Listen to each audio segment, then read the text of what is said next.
Muy bien, excelente. Bien, buenas tardes, sean bienvenidos. Vamos a desarrollar a partir de este momento el tema del sistema nervioso, que es el que corresponde a esta fecha. Recordemos pues que estamos en la cátedra de Psicología General, grupo 02. Este es un tema realmente muy interesante, un tema muy importante que está comprendido, en la unidad pues relacionada con las bases biológicas, en este caso pues del comportamiento. Entonces vamos a tratar de relacionar esta tarde precisamente cómo el sistema nervioso de manera general está constituido en los seres humanos, y más adelante pues vamos a ir viendo cómo realmente esto influye en nuestro comportamiento. Bien, es importante entonces poder socializar con ustedes lo siguiente. Bueno, aquí ustedes van a poder observar en un momento la siguiente lámina. Me parece que puedan verla, ¿verdad? Quisiera escuchar a algunos de ustedes qué es lo que observan. Les digo, obviamente, pues, dejando a un lado la palabra o los términos sistema nervioso. ¿Qué es lo que pueden observar? Neuronas. Neuronas con ramificaciones llamadas dendritas, glóbulos rojos. Ok, perfecto. Así viendo como una sinapsis. Ok, muy bien. Esos elementos que ustedes han mencionado definitivamente pues es lo que están observando. Y que como Neurotransmisores también. Exacto, como podemos ver acá, básicamente pues se trata de una neurona. Quiero compartir con ustedes los objetivos de esta tarde, y el primero de ellos pues es brindar la definición conceptual del sistema nervioso. También quiero socializar con ustedes una explicación sobre cómo se estructura el sistema nervioso, por lo menos de manera general. Identificar las funciones principales del sistema nervioso. A partir de este momento el SN pues va a significar sistema nervioso. Repito, a partir de este momento cuando yo diga en SN será sistema nervioso. Y conocer las estructuras que protegen al sistema nervioso. Si después de finalizar esta clase podemos darnos por satisfechos. Bien, a manera de introducción debemos de conocer, es decir, los seres vivos somos capaces de detectar los cambios que se producen en el medio y de reaccionar ante ellos. Por ejemplo, el día de ayer por la noche, ¿qué sucedió? Creo que eran entre las 8:20 y las 9. Tembló. Exacto, ¿verdad? Como seres humanos pudimos captar ese temblor. Y estos días atrás también estuvo lloviendo, que es otro aspecto influyente en el entorno. Hay días de mucho calor, por ejemplo, hoy ha sido un día caluroso, por lo menos en la zona donde yo vivo ha sido así. Y precisamente pues esa capacidad tenemos los seres vivos de poder reaccionar a los estímulos que hay en el entorno. Y pues prácticamente esto lo logramos gracias al sistema nervioso. Pero aquí entonces surge la primera pregunta. ¿Qué es el sistema nervioso?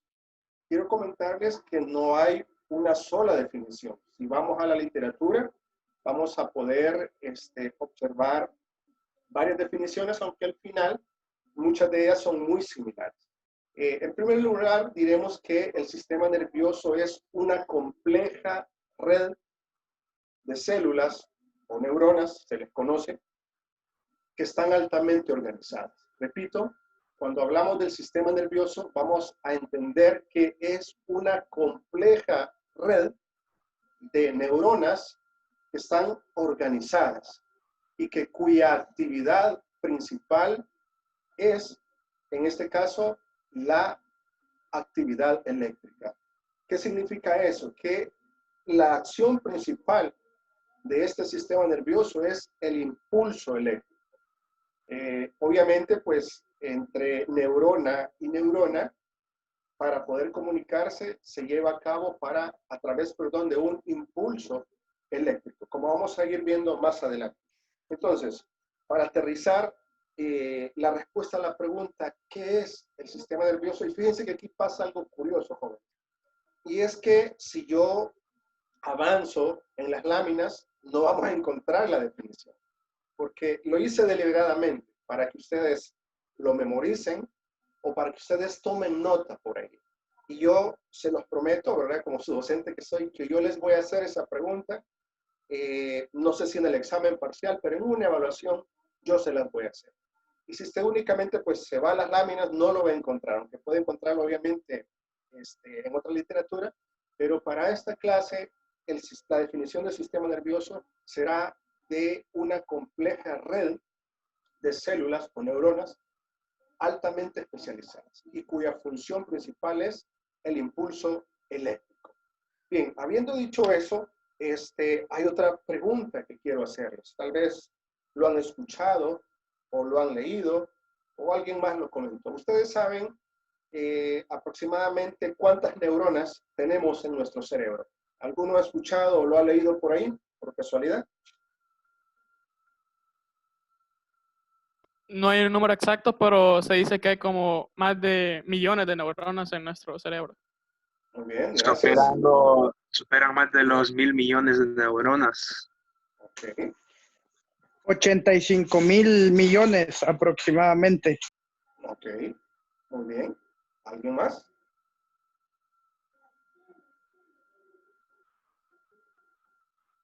Bien, ahí estamos, ¿verdad? Ya aparece subasta esta. Ok. Otra pregunta importante. Bueno, voy a hacer la siguiente pregunta. De hecho, no hay una sola respuesta, sino que los estudios sugieren una cantidad específica de neuronas en nuestro cerebro. Alguna literatura habla de 100.000 millones de neuronas. Otra literatura habla de 84, 85.000 millones de neuronas en nuestra cabeza. Y bueno, por ahí anda el rango, lo que los estudios y las teorías sugieren. Dicho esto, la siguiente pregunta es, ¿cuánto tiempo creen ustedes que es el tiempo promedio de vida de las neuronas? ¿Cuánto vive una neurona desde su conformación hasta naturalmente su desarrollo y su muerte? Estoy pensando en un entorno normal, natural, donde no hay ninguna enfermedad, no hay ninguna alteración. ¿Han leído, han escuchado sobre eso, jóvenes?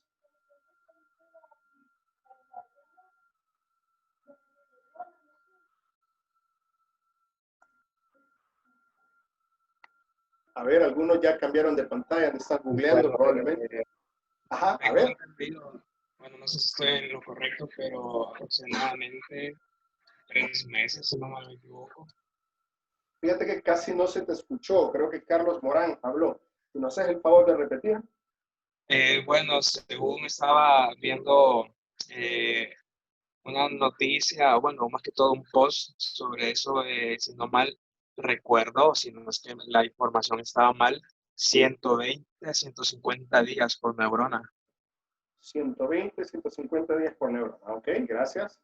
¿Alguien más ha tenido la oportunidad de leer, escuchar, o de ahorita mismo googleando, verdad? Por ahí, no hay problema, se vale. Estamos aprendiendo.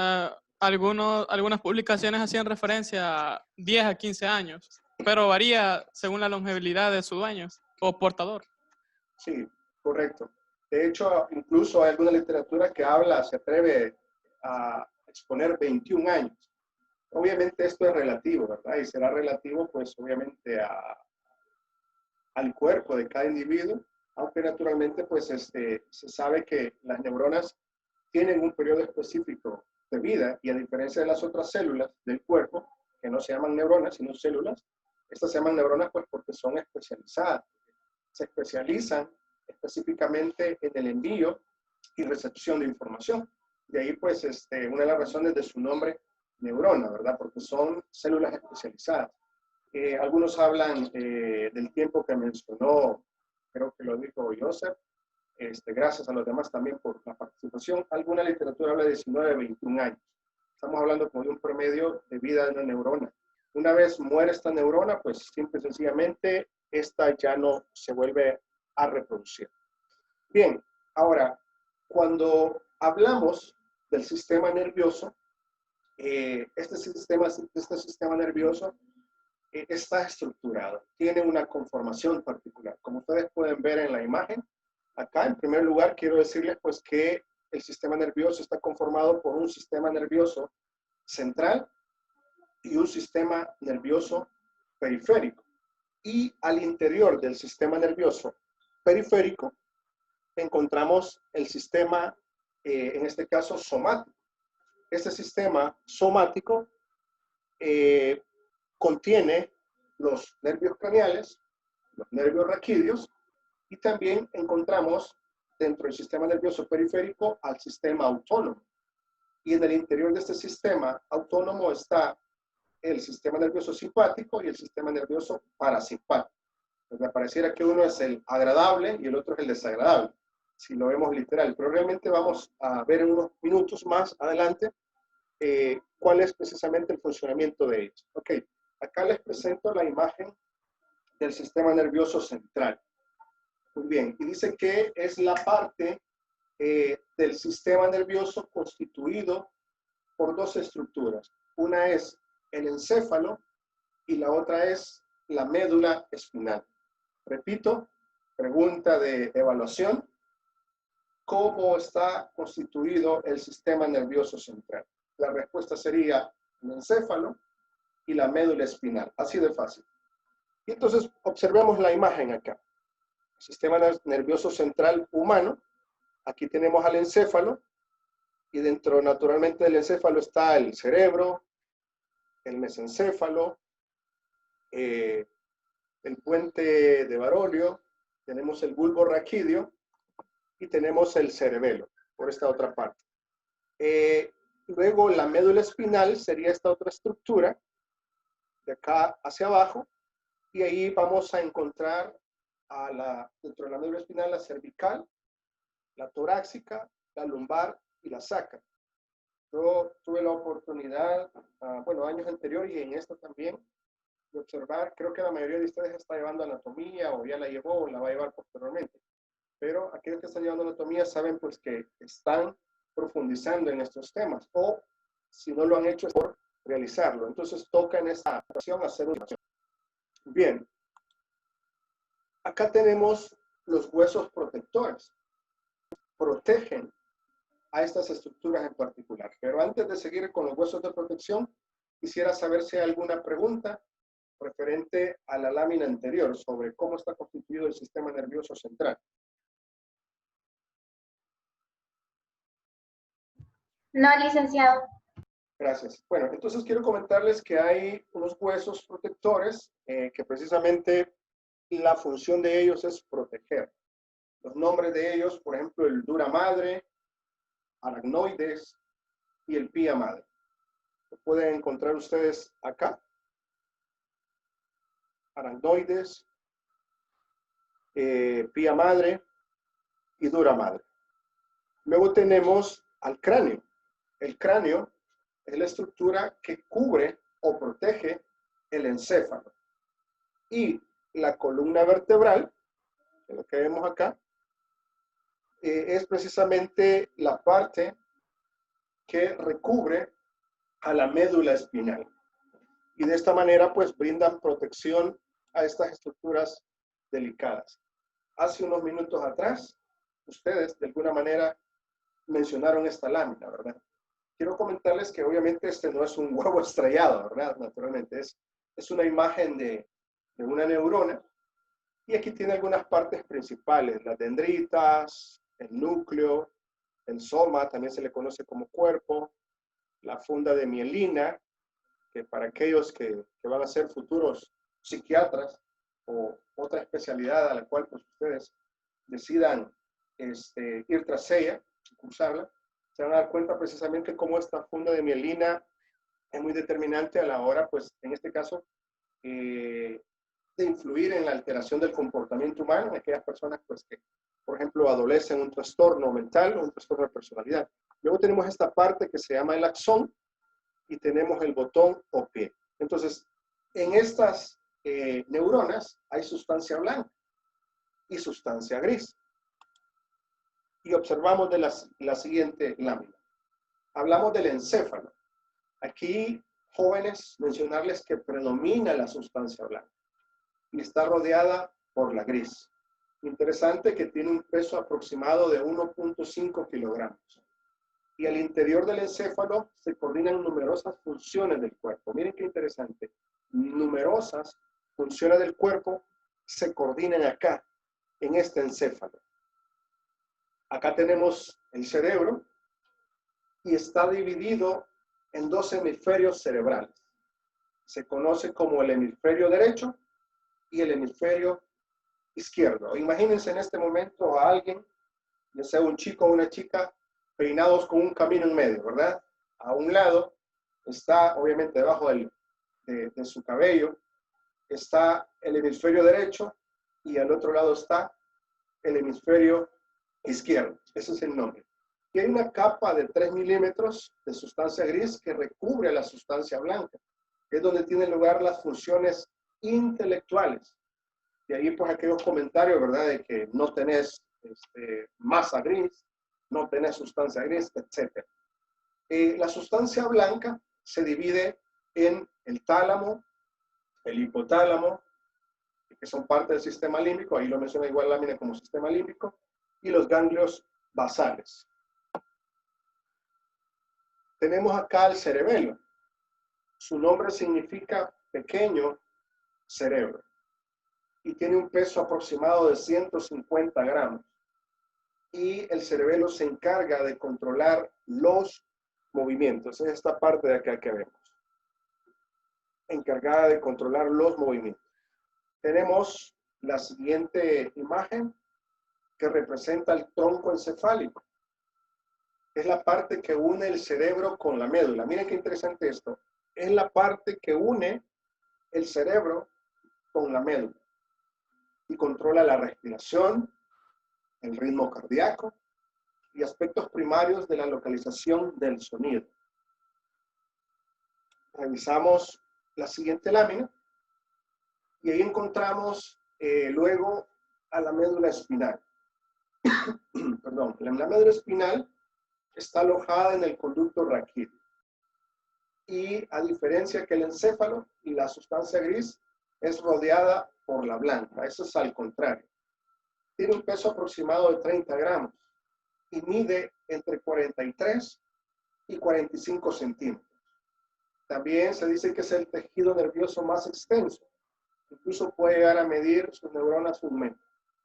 Y tiene dos funciones principales. La función aferente y la función eferente. Posiblemente ya han escuchado este término ustedes anteriormente.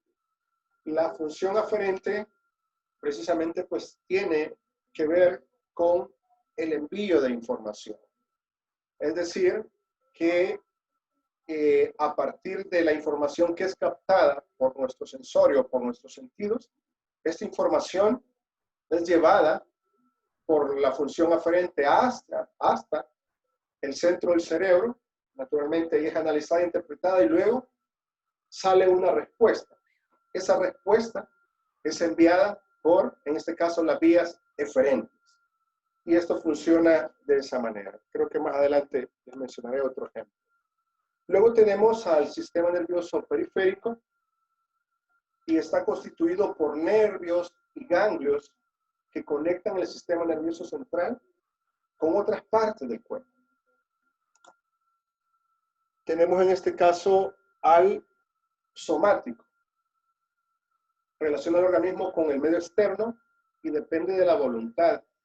Acá se incluye 12 pares de nervios craneales, 31 pares de nervios raquídeos y los plexos cervical, branquial, lumbar y sacro. No me voy a detener específicamente en estos 12 pares de nervios craneales y en los 31 pares de nervios raquídeos y lo demás, porque sin duda ustedes o estarán por verlo o ya lo están viendo en otras asignaturas. ¿Alguien me confirma si ya vieron esta parte o están por verla? Me refiero a los nervios craneales. Sí, dígame. Sí, ya lo vimos. Perfecto, gracias, Génesis. Entonces, ustedes confirman exacto que ya lo vieron. Y si alguien ya no lo recuerda o no lo vio, pues listo, hay que ir y retomar el material. Los nervios craneales nacen de la cara del cerebro y del bulbo raquídeo. Y son los siguientes: el sensitivo, que lleva el impulso nervioso desde los órganos de los sentidos a los centros del encéfalo. Los motores son los portadores de la respuesta a los estímulos hacia los órganos efectores. Y tenemos también los mixtos, que están formados por fibras sensitivas y también pues por fibras motoras. Luego acá en esta imagen, ustedes pueden ver, por ejemplo, algunos nervios en particular y el aspecto ante el cual está relacionado. Por ejemplo, en el número 1 tenemos al nervio olfatorio, que naturalmente pues está relacionado con el olfato. En el número 2 tenemos al nervio óptico, vinculado con la visión. Luego, si nos vamos al número 7, encontramos al nervio facial. Ahí este está vinculado con la expresión facial y con el sentido del gusto. Si nos vamos al número 10, encontramos al nervio vago, que está vinculado con la respiración, con la circulación y con la digestión. Queda entonces para que ustedes puedan revisarlos posteriormente cada uno de ellos. En cuanto a los nervios raquídeos, como les decía hace un momento, son 31 pares nerviosas que emergen desde cada lado de la médula espinal. Los nervios raquídeos se nombran de acuerdo a la región donde se originan en la médula espinal. Acá pueden ver estas imágenes, están la médula espinal. Y entonces, el nombre de estos nervios está determinado por la región que se originan en la médula espinal. Y por ejemplo, ahí vamos a encontrar 8 pares de nerviosas denominadas cervicales, 12 pares de nervios torácicos, 5 pares de nervios lumbares, 5 pares de nervios sacros y un par de nervios coxígeos. Sistema nervioso autónomo o vegetativo. Acá se da una relación el cuerpo con el medio interno y regulan las actividades de las vísceras y no dependen de la voluntad. De ahí el nombre, pues, sistema autónomo o vegetativo. Eso es muy importante, no dependen de la voluntad. Está formado por los nervios simpáticos, por 2 cadenas de ganglios y los plexos viscerales. Y se vinculan con la regulación de las funciones de respiración, la digestión, la circulación y la excreción. Y aquí podemos ver las 2 categorías. Por ejemplo, el movimiento de un músculo es voluntario o involuntario. Pregunto. Es voluntario, licenciado. El Muy bien. músculo esquelético es voluntario y del músculo liso es involuntario. Muy bien. Gracias. Excelente la definición. Vemos entonces acá que en este caso, en la parte esquelética, como bien lo decía el compañero, en este caso es voluntario. Podemos hacer el movimiento de los bíceps. Bueno, yo la edad de ustedes igual, los tenía firmes como los de ustedes. Hoy están en reposo, ¿verdad? Y luego tenemos también los movimientos involuntarios. Por ejemplo, el corazón, yo no puedo decirle, ¿verdad? El corazón deja de latir, ¿verdad? Incluso solo vemos, en el caso de ustedes, una chica que le gusta y inmediatamente incluso cambia, o puede cambiar el ritmo cardíaco, ya sea para bien o por susto, ¿eh?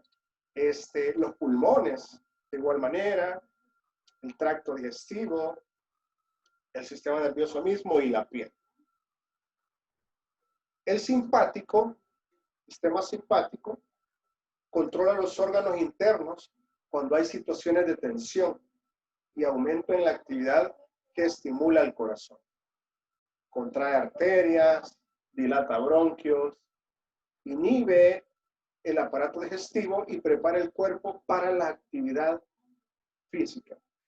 Aquí podemos ver, por ejemplo, que el sistema simpático es el vinculado con la dilatación de las pupilas, los aumentos del latido del corazón, puede dilatar los bronquios, disminuye las contracciones estomacales, estimula las glándulas suprarrenales y disminuye las contracciones intestinales.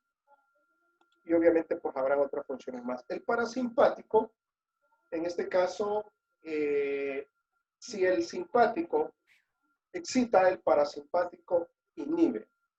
Y por eso dice esta lámina que realiza acciones opuestas al sistema nervioso simpático y prepara el organismo para la alimentación, para la digestión y el reposo.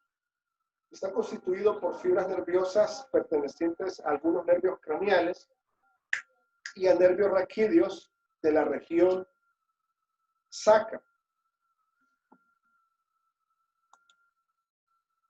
Aquí tengo una tabla sinóptica que casi para ir finalizando quiero compartir con ustedes, pero antes de ello quisiera invitarles.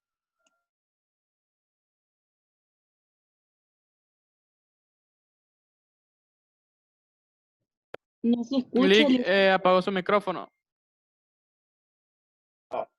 Gracias, perdón.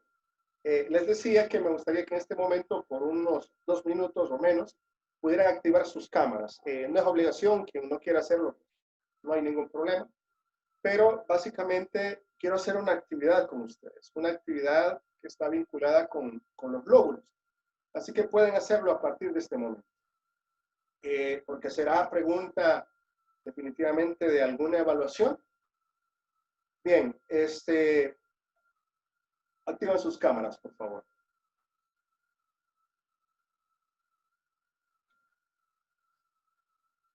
Gracias. Bien, ustedes saben cuántos lóbulos tenemos en nuestro cerebro. Lóbulos. 12, Lick. 12 dicen, lóbulos. Ojo que no dije óvulos, ¿verdad? Dije lóbulos. L-O-B-U-L-O-S, lóbulos. Son 5 lóbulos cerebrales. Son 5 lóbulos cerebrales, dice. Muy bien, excelente. Bien. Quiero comentarles que los lóbulos son los siguientes. Tenemos el lóbulo frontal, ¿ok? Tenemos el lóbulo temporal, el lóbulo parietal y el lóbulo occipital. ¿Cuántos lóbulos son? Sí, 4. 5.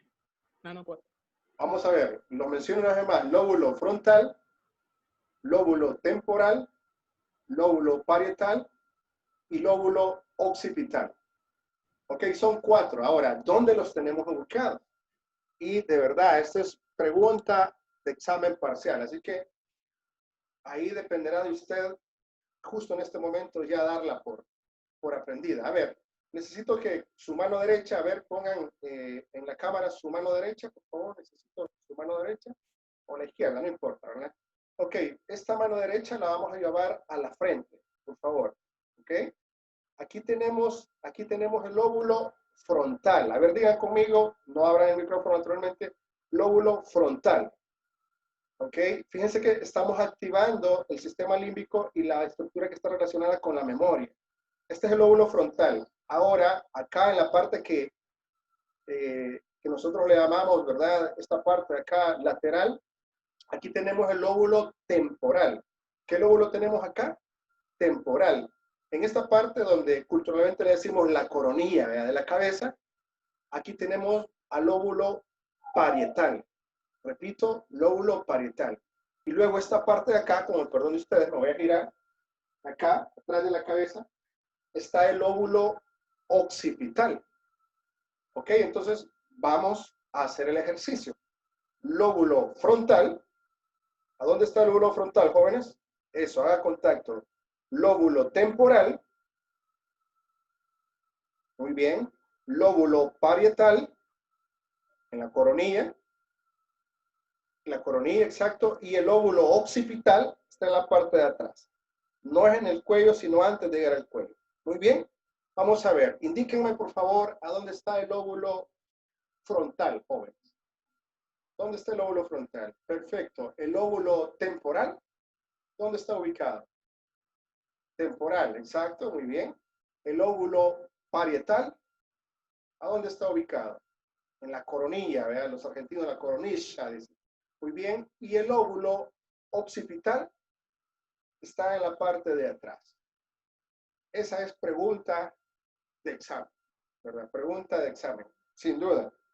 La última vez, ¿dónde está ubicado el lóbulo parietal? El parietal. Muy bien. El lóbulo temporal. Exacto. El lóbulo occipital. Muy bien. En la parte de atrás. Excelente.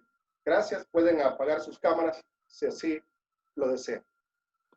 Bien. Quiero comentarles que estos lóbulos juegan una función muy importante en el comportamiento humano. Y naturalmente en otras clases lo vamos a retomar. Pero antes de retomarlo, importante pues es poder conocer en dónde precisamente están ubicados. Y para casi ir finalizando mi intervención, aunque todavía no termino, todavía tengo algunos minutos, aquí tengo una tabla sinóptica, donde encontramos al encéfalo y sus funciones. Por ejemplo, aquí tenemos el núcleo central, y encontramos a la médula, el puente, el cerebelo, el tálamo y el hipotálamo.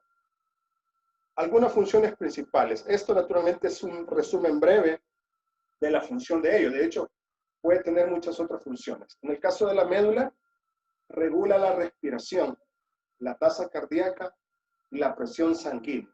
Cuando hablamos de la tasa cardíaca, estoy haciendo referencia a una medida estadística, que es la tasa, o porcentajes, dicen otros, hablando de otras medidas. Entonces, la tasa cardíaca, es decir, la frecuencia cardíaca y la presión sanguínea. En el puente se lleva a cabo la regulación de los ciclos del sueño-vigilia.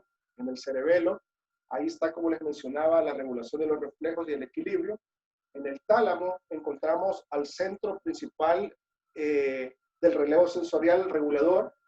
El hipotálamo encontramos a la emoción, la motivación. Miren qué interesante. De hecho, como vamos a ver más adelante, hay una estructura que se denomina el sistema límbico, que algunos se han atrevido a definirlo como el cerebro emocional. ¿Por qué? Porque es la parte, es la estructura orgánica de nuestro cuerpo que está vinculada con nuestro comportamiento, que está vinculada con nuestras emociones. Por ejemplo, hay una estructura que se llama amígdala, y no estoy hablando de la amígdala acá de la garganta, sino la amígdala, que es parte del sistema límbico. Por ejemplo, en la amígdala se lleva a cabo, el ser humano tiene la capacidad de experimentar, por ejemplo, alegría, enojo, placer, debido a la amígdala. De hecho, ahí podemos experimentar nuestras emociones, nuestros sentimientos. Tenemos también el hipotálamo, bueno, ya lo mencioné, emoción y motivación, ahí está la reacción al estrés. Tenemos también luego el sistema límbico, encontramos al hipocampo y la amígdala. En el hipocampo se da la formación de los nuevos recuerdos y la amígdala rige las emociones relacionadas también con la autopreservación. Es decir, ese instinto también de supervivencia está ahí y obviamente se conecta con otras partes. La corteza cerebral, tenemos ahí a los lóbulos, el occipital, que aunque no estoy viendo, pero tóqueselo por favor. El occipital está acá, el lóbulo temporal, el parietal y el frontal. En el occipital, ahí se recibe y se lleva el proceso de la información visual. En el lóbulo temporal se da el olfato, la audición, el balance, el equilibrio corporal, la emoción, la motivación y el lenguaje. ¿Por qué creen que, por ejemplo, en el boxeo se procura precisamente dar un golpe justamente a la altura del lóbulo temporal? Está vinculado obviamente con el equilibrio corporal. El contrincante a su rival lo puede derribar a partir de un golpe significativo en esa área. El parietal, capacidades visuales, espaciales, áreas de asociación. Por ejemplo, esta parte de ubicación espacial, que lo vamos a ver en un tema más adelante que se llama inteligencia múltiples. Hay una inteligencia que se llama inteligencia espacial, que está vinculada precisamente con el lóbulo parietal. Ahí pues básicamente también tenemos al lóbulo frontal, que está vinculado con la concentración, el control emocional y el temperamento. En el lóbulo frontal también se vincula muchos aspectos del comportamiento humano. Muy bien, permítame, ok, aquí está. Se me movió la lámina, acá está. El lóbulo frontal, les decía, que está relacionado con la concentración, control emocional y temperamento, la resolución de problemas y los aspectos de personalidad. Como una primera aproximación, me parece que estos aspectos son como muy interesantes, muy importantes. Voy a dejar de compartir con ustedes la pantalla por un momento.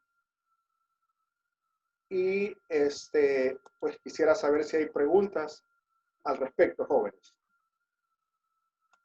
Licenciado, solo para confirmar algo, los lóbulos que acabamos de estudiar, el frontal, temporal, parietal y occipital, sus ubicaciones, ¿cuáles serían en caso de que nos pregunten el parcial? O sea, así tal cual, frente, digamos, Sí, y exacto. parte lateral. Así Y, es el temporal, el lóbulo frontal está en la frente, ¿verdad? El temporal está a un lado, obviamente a ambos lados. El parietal está en la parte que decimos culturalmente la coronilla de la cabeza. Y el occipital está en esta parte. Esta parte. Fíjese que yo les subí una segunda lámina que no creo pues terminar de revisarla hoy, que les quedaría a ustedes como tarea, pero quiero compartírsela. De hecho, no es más texto, sino que es un mapa conceptual porque definitivamente no deja de ser un tanto complejo el poder comprender, obviamente, pues toda la estructura del sistema nervioso. Ahorita se las comparto, solo lo pongo acá en el modo que yo necesito. De hecho, ahí yo les agrego varias láminas para algunos de ustedes que sé que son muy acuciosos, muy curiosos en cuanto al aprendizaje, lo cual me parece sumamente buenísimo. Por ahí se las dejo a ustedes. Permítanme que esta máquina... licenciado, disculpe, solo para manera de confirmación también, la función del SN entonces es producir el impulso eléctrico. Sí, esa es la función de la neurona, ¿verdad? La actividad principal de la neurona es el impulso eléctrico. Entonces, el sistema nervioso es una compleja red de neuronas o de células especializadas, cuya actividad principal es el impulso eléctrico. Así es. Se puede también decir de esa manera. Muy bien.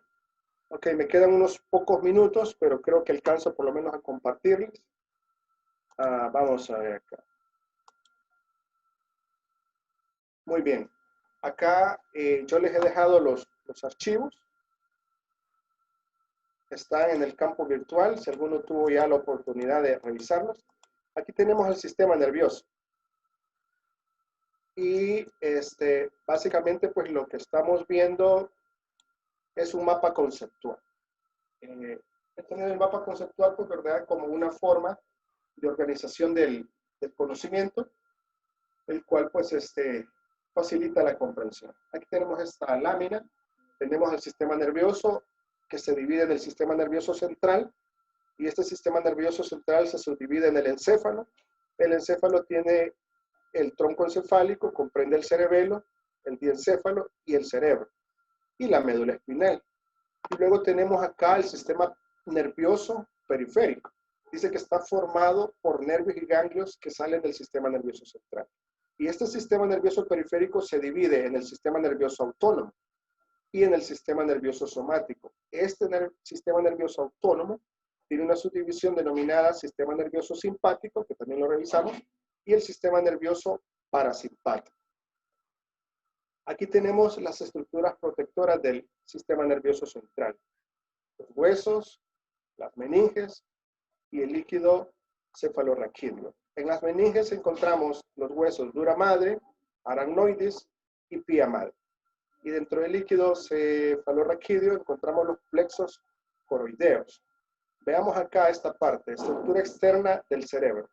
Tenemos al cerebro con el hemisferio derecho, como yo les decía, y el hemisferio izquierdo. Y acá tenemos al cuerpo calloso, que los une a estos dos hemisferios. Tenemos entonces la superficie altamente plegada, sin curvaciones, cisuras y surcos. Y acá está, con esta lámina termino, tenemos al cerebro con cada uno de sus lóbulos. El temporal está vinculado con el área auditiva, el occipital con el área visual, el parietal con el área sensorial general y el área motora primaria está vinculada con el frontal. Y aquí también encontramos el área del lenguaje o área de Broca. Luego, aquí yo les dejo otra información, creo que son 9 láminas, o si alguien quiere seguir estudiando, profundizando, pues puede hacerlo, y luego pues podemos comentarlo con el mayor de los gustos. Ese PDF también está en el campus virtual, ya los compartí con ustedes, y quisiera saber entonces Si hay alguna pregunta, tengo pocos minutos, pero creo que alcanzo a responder una o dos. Por si salgo rápidamente, no olviden participar también, por favor, en los foros, en el foro en este caso que está habilitado. Recuerden que esto es parte también de su nota formativa.